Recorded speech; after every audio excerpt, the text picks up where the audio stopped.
was an idea that was given to me by my cousin, Bob Rochelle. He said, I'm going to give you just a little bit of what was given me, and I want you to take it and write a story. I'm like, I've never written a story much. I'm not much at writing stories or writing, but I'll try.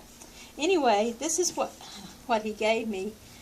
The only thing that he mentioned was her name was Liphenia colorus.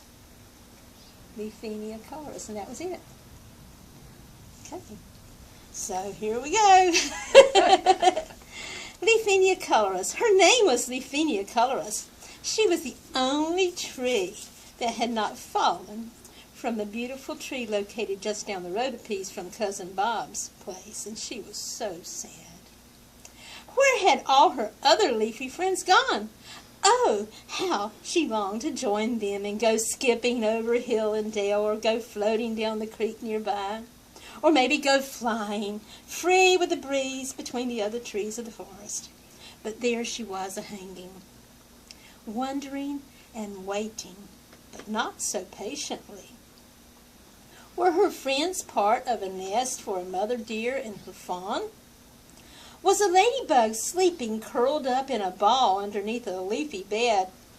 My, how she longed to see her friends again. She was a beautiful yellow leaf, but feeling oh so blue. Maybe it just wasn't her time to leave the safety of the tree from which she hung.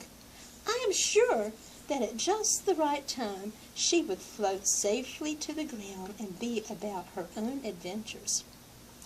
Liphenia discovered that some of her friends had ended up in a compost pile and became nourishment for a garden.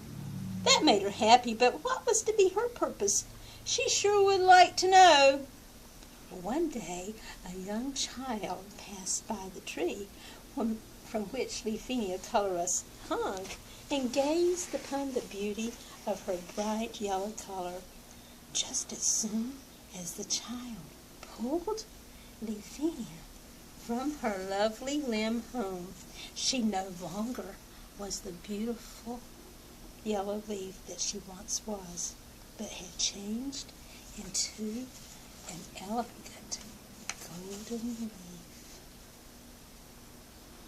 She was no longer sad either, and she was just what was needed to be a part of an awesome leaf collection.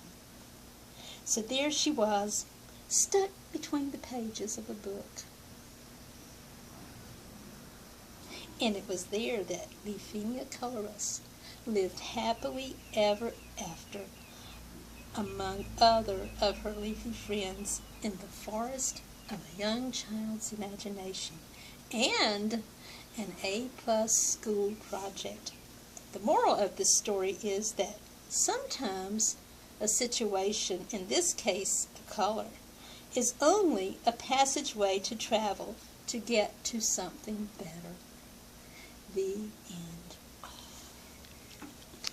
That was really